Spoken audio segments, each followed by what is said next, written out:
ለህይወታችን ለሁሉም ነገር እኔ እናንተን በቃለን። እሺ ማይሆን ሰው እኛ ህይወት መግባት የለበትም። እና ደግሞ ይሄ በማይሆን በቀራቅንቦ ነገር ደግሞ እንድትደልልህም አትፍቀድላት። ምን ሆነ ነው አንዴ በማይረባ የሆነ እንትን ነገር አንዴ ሰዓት አንዴ የሆነ ነገር ከዛ የሆነበት ምንድነው? ደህና እውነት ለመናገር እንኳን ደስ አላችሁ ውድ ቤተሰቦች። አብርሃም እና ሩታ ታርቀው እንግዲህ አብረው ለመኖር ወስነዋል። እንግዲህ በህይወታችን ማንንም ሰው አስፈላጊ አይደለም፣ እኔ እናንተ እንበቃለን ስትለው አብርሃም እሺ አላት ማለት ነው። እሺ በቃ ካሁን በኋላ እንግዲህ ፍቅር በፍቅር ሆናችሁ የምትኖሩ ያደርጋችሁ። እውነት ለመናገር እኔ ደስ የሚለኝ ነገር በቃ ፍቅር በፍቅር ባይኖራችሁ እንኳን እንደዚህ በድራማ ለም ወጣችሁ በተጨማለቀ ነገር ወጣችሁ ሰላም ሆናችሁ እንድትኖሩ ነው የምንፈልገው። ለማንኛውም እንኳን ደስ አላችሁ። አዎ እናንተ የፈለጋችሁትንም ነገር አድርጉና ማለት ነው። አይ ውሽሚት እንደው ለቅሶ መድረስ አለብኝ መሰለኝ። እንግዲህ ማታ አልተመቸኝም፣ እኔ ኔትወርክ የሌለበት ቦታ ነበርኩኝ ማለት ነው። ሰላም አለይኩም ወራህመቱላሂ ወበረካቱ። ውድና የተከበራችሁ ቻናሌ ቤተሰቦች እንዴት ናችሁልኝ? ደህና ናቸው። ላይክ ሼር ሰብስክራይብ እያደረጋችሁ እስከ መጨረሻ ተከታተሉኝ ቤተሰብ። እንግዲህ ምኞት የተሳክቶልኛል። እኔ እናንተ ምኞታችሁ ነው ብዬ አስባለሁ። ምክንያቱም የትኛውም ሰው ያልተመኘው ወይም ደግሞ የማይፈልገው ሰው አለ ብዬ አላስብም። የማይፈልግ ሰይጣኖች ወይም ደግሞ የውሽሚት ደጋፊዎች ናቸው። እና እንግዲህ አብርሃምና ሩታ ታርቀዋል። እንግዲህ ምን እንደምትሆኑም አላቅም። ሲጀመር መቼም ደግሞ የሚለያዩም ሰዎች አይደሉም ብዬ በተደጋጋሚ ተናግሬ ነበረ። እኔ ድግግሞሽ አይሆንብኝ ብዬ ነው ዝም የምለው እንጂ ማለት ነው። አይለያዩ ማን ያውቃል? ጠንቅቄ ስለማቅ ነው የምነግራችሁ። እንግዲህ አሁን ታርቀዋል። በዛ ላይ ደግሞ ዘፈነችለት እንግዲህ ማለት መልሼ ላፍቅርህ ብላው የለም እንደ ያችኝቱ ዘልዛላ ራሱ ብላው ነበረ ባለፈው። ለማንኛውም ሩታዬ ፍቅርና ሰላም ደስታ እመኝላችኋለሁ። ልጃችሁ አርፋችሁ አሳድጉ። እውነት ለመናገር በእንደዚህ አይነት ነገር ወጥታችሁ ደግሞ የራሳችሁ በቃ ጥሩ ነገር የምትሰሩ ያደርጋችሁ። ወላሂ በቃ እሱ ነው ደስ የሚለኝ እኔ ከእንደዚህ አይነት ነገር ወጥተው ማለት ነው። እና ውሽሚትስ እሺ ከማን ነው የምትኖረው? እና የውሽሚት ደጋፊዎች ደግሞ አይዟችሁ ቪዲዮ ትስራ ብቻዋን እና ይላታለን። እሺ እንደናንተ እኛ እንትን አይደለንም፣ ሰይጣኖች አይደለንም። እውነት እናንተ እኮ ሰይጣኖች ናቸው ብላችሁ ምንድነው የአብርሃምና ሩታ ትዳር ፈርሶ እሷን እንዲያገባ የምፈልጉ ነገር ነው የሚገርመኝ ማለት ነው። እና ለማንኛውም ሰበር ዜና ለእንትና ለውሽሚትና ለእቴቴ አቤልም እንግዲህ አብዝቶት ነበረ ትላንትና። ወንድ ምን አገባ ከአብርሃም ህይወት ውጭ የምትላት እያለ ነበረ። እንግዲህ ካሁን በኋላ በእኛ ህይወት ማንም ሰው አስፈላጊ አይደለም ስትለው እሺ ብለዋል አብርሃም። በቃ ካሁን በኋላ አብርሃም አይወሳለትም ማለት ነው። ግን እኮ ውድ ቤተሰቦቼ አብርሃም ማለት ነው ያኔ መልሰው ይጀምሩታል። ቢጀምሩ ራሱ ማለት ነው አስረግጬ ነው የምነግራችሁ፣ እነሱ ድራማ እንጂ ሌላ ነገር የሚጀምሩት ነገር የለም። እና እነሱ ቻናሉ ዝቅ ሲል መጀመሩ አይቀርም። እንግዲህ አይዟችሁ። እኔ እስከዛም ቢሆን ለምን ለአንድ ቀን ለሁለት ቀን አይሆንም ከውሽሚት ጋር ርቆ ከሚስቱ ጋር ሲኖር ነው ደስ የሚለኝ ማለት ነው። እናንተም እንኳን ደስ አላችሁ ውድ ቤተሰቦች። እውነቴ ነው የምላችሁ። እኔማ አሁን ነው ያየውኝ ማታ እየታ ያለው ኔትወርክ የሌለበት ቦታ ወደ ገጠር ሄጄ ነበረ ማለት ነው። ወይኔ በላችሁ እንደው ሳውዲ ልመለስ መሰለኝ እናንተ። ለኔትወርክም ለምን በቃ ለመፈትፈት እዛ ነበረ የሚመቸው፣ እዚህ ብዙም አይመችም። የሆነ ዩቱብ የምትሰሩ ከሆነ ሰው ዱርዬ ነው የሚያደርጋችሁ። የምር ሰው ማለት ነው ዱርዬ የሆነ ዘልዛላ አድርጎ ነው የሚያያችሁ። በቃ ዱርዬ ነው የምትባሉት ማለት ነው። ዩቱብ የምትሰሩ ከሆነ ወደኛ ብዙም አልተስፋፋም ማለት ነው። እና አልተስፋፋም ስላችሁ ወደ ቡታጀራ ሳይሆን ወደ ገጠር ምናምን አልተስፋፋም ብዙም ሰው። በቃ ይሄንን ነገር ዩቱብ የሚሰራና ቲክቶክ የሚሰራ ሰው ዱርዬ ነው ማለት ነው። እና ውድ ቤተሰቦቼ እኔ ፈትፍቼ ነበረ መወጣውና እንዳይታወቅብኝ ብዙ ጥረት አደርጋለሁ ማለት ነው። እንደው የሰማችሁ ደግሞ እናንተ ቀጣፊዎች አላችሁ፣ አሁን ትናገሩብኛለች፣ ተናገሩ፣ መብቴ ነው። እንግዲህ በደንብ አስረዳና ጎል እገባለሁ፣ ችግር የለብኝም።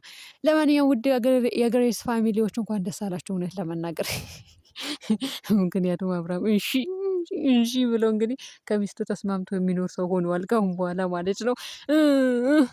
አይ ውሽሚት እንደው ሁለቴም ሶስቴም እኔ በተደጋጋሚ ከህይወታቸው ወጥቼ ሞክሬያለሁ፣ ግን አልተመለሱም፣ አብረው መኖር አልቻሉም ብላ እንግዲህ ተናግራ ነበር። አሁን ደግሞ የባሰው መጣብሽ እንግዲህ።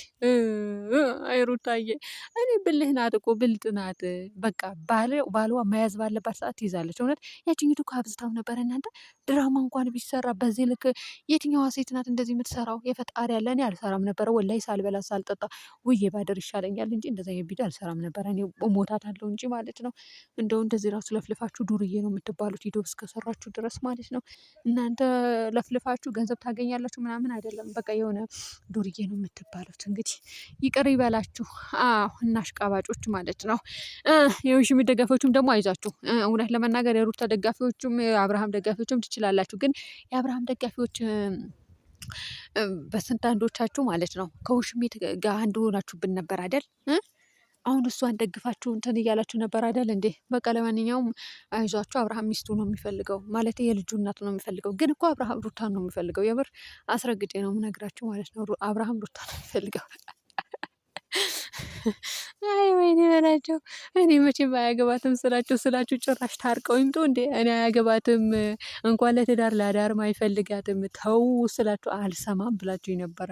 እንግዲህ አሁን ይኸው በቃ እንትን አላት ማለት ነው። ይቅርታ ሌላ ባል እንፈልግላታለን ማለት ከቻላችሁ ደግሞ እናንተም ፈልጉላት። እውነት ለመናገር እውነት ፈልጉላት። ትላንትናም ያናገር ስትፍጨረጨር ነበረ፣ እቴቴ አቤልም ሲፍጨረጨር ነበረ። እንግዲህ እሱም ይቻለው እውነት እሱም ይቻለው ምን ችግር አለው እንዴ? እኛስ ችለነው የለም እንዴ? ስንትና ስንት ዓመት ችለነው አልነበረም? ግን እውነት ለመናገር እኔ በዚህ ቢቀጥሉበት ደስ ይለኛል። ወላሂ ነው የምላቸው። እኔ ወላሂ ብዬ አልምልም በውሸት። ያኔ አብርሃምና ሩታ በዚህ ቀጥለው በቃ ጤነኛ ቪዲዮ የሚሰሩ ከሆነ ሰላም ሆነው ጤነኛ ቪዲዮ ከሰሩ በቃ ደስ ይለናል። እንግዲህ እዚህ ሀገር ላይ አይደለም መዝናናት ያለብህ ወደ ሌላ ሀገር ነው። እዚህ ብዙ ሀገር ተዝናንተናል ብለዋለች። እንግዲህ ቀጣይ የሚሄዱበት ቦታ አለ ብዬ አስባለሁ። ይሄዳሉ ማለት ነው። ለማንኛውም ጤነኛ ቪዲዮ ሰርታችሁ እንግዲህ የምናያችሁ ያደርገን። እኛም እቺም እውነት ለመናገር ከህይወታችሁ አስወጥታችሁ የምትኖሩ ይሆናል አይደለም። ጥሩ ቪዲዮ ብትሰሩልን፣ ሰዎችን ስትረዱ፣ ቤተሰብ ስታስደስቱ ብታሳዩን ደስ ይለኛል እኔ ካሁን በኋላ ማለት ነው። ለማንኛውም ወይዘሪት ውሽሚት እንግዲህ ታርቀዋል። አብርሃም እና ሩታ ማታ ቪዲዮ አይተሻል ብዬ አስባለሁ። እንግዲህ አይዞሽ ያንቺ ያለው አይቀርም ማለቴ ባላለሽ እንግዲህ ባልሽን ለምን እንደጠላሽው ባላቅም፣ ወይስ አብርሃም ንብረቱ ነው የፈለግሽው እንጂ አፍቅረሽው አይደለም ለባልሽ ነው ወይ የሆናቸው። ለማንኛውም እንኳን ታረቃቸው አብርሃም እና ሩታ። ግን የምጠላባቸው ነገር ቢኖር ደግማችሁ 5 ቀን 3 ቀን ሳትቆዩ የምትጀምሩት ነገር ነው። እንግዲህ ቀልብ ይስጣችሁ ነው የምለው። እውነት ብዙ ሰው ተናደውባችኋል ማለት ነው። እና እኔ አቁማችሁ በደህና ነገር የምትመጡ ያደርጋችሁ። የውሽሚት ደጋፊዎችም ደግሞ ዳሯት እሺ። እጃችሁ ቆመጥና ሪፖርት የምታደርጉ ማለት ነው። ደደቡላ እውነት አይለፍላችሁ። ሪፖርት አታፍሩም? ትንሽ እውነት ለምን ትንሽ አታፍሩም? ታዲያ ዙሙት ካልደገፍን አይሆንም።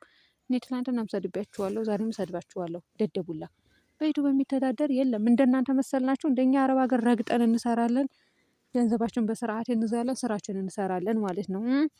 እናንተ ለዩቱበር ስትገብሩ ኑሩ መሀየሞች። ለዝሙት እኮ አብርሃምን አጥምዳ እንድትይዘው ሰርፕራይዝ አድርጊ ብላችሁ እኮ እየሸወዳችሁ እኮ ገንዘብ ስትልቁ ነበረ እኮ አብርሃምን እንድትጠምደው ማለት ነው። ግን አልሆነላችሁ። ምክንያቱም ትዳሩ የሚያፈርስ ልጅ አይደለም። በጣም ጎበዝና ምርጥ ልጅ ነው። ወላሂ እኔ ድራማ ሲሰራ እንትን ሲል ሲጨማለቅ እጠላበታለሁ እንጂ ጎበዝ ነው። በስራውም ይሁን በምኑም የሆነ በድርጊቱም ጎበዝ ልጅ ነው። ግን የሚያደርገው ነገር ነው የሚያናድደው አንዳንዴ ማለት ነው። የሚያደርገው ደግሞ ድራማ እንጂ ሪል አይደለም። ግን ያበሳጫል ማለት ነው። ገባችሁ አይደለ? ይሄ የነበረ አሁን ደግሞ እንግዲህ ይስተካከላሉ ብዬ አስባለሁ። ለምን አሁን ልጅ አለ። ከዚህ በኋላ የልጅ እናትና የልጅ አባት ናቸው። ጥንቃቄ ያደርጋሉ ብዬ አስባለሁ። ያደርጋሉ ደግሞ ሲጀመር የሆነ ነገር ለመጀመር ነበር ይሄ ድራማም የጀመሩት ሰሞኑ። ቤተሰብ እኔ እናንተ እወቁ አትወቁ አላውቅም። እዚህ ቡታጀራ ላይ ስራ ሊጀምሩ ነው ማለት ነው እነሱ እዚህ ላይ እኔ እዚህ ጠቅልለውም የሚገቡም ይመስለኛል። አላቅም ግን የሚያደርጉት ነገር አለ። ራሳቸው ይፋ ሳያደርጉ አላደርግም እኔ እና ለዛም ይመስለኛል አጠባብቀው የያዙት ባለፈው እዚህ ድራማ ውስጥ የገቡት እንጂ የሆነ ነገር ሊያደርጉት ሲሉ ነው ብዙ ጊዜ አጥብቀው የሚይዙት እንጂ እኮ ቤተሰብ እንትን መስሏችሁ እንዳይመስላችሁ። እንደዚህ ተዝረክርከው ሩታ ትዳሩ አይጠላች አብርሃም ትዳሩን ጠልቶ እንዳይመስላችሁ። በጣም ብልጥ ናቸው ሁለቱም። አዙረው ያስባሉ፣ አርቀው ያስባሉ። እና ለማንኛውም ያሳካላችሁ ነው የምላችሁ የምትፈልጉትን ነገር እኛም ያሳካልን። የውሽ የሚደገፉት ደግሞ እናንተ ገንዘብ ስትልቁ ሌላ ወንድ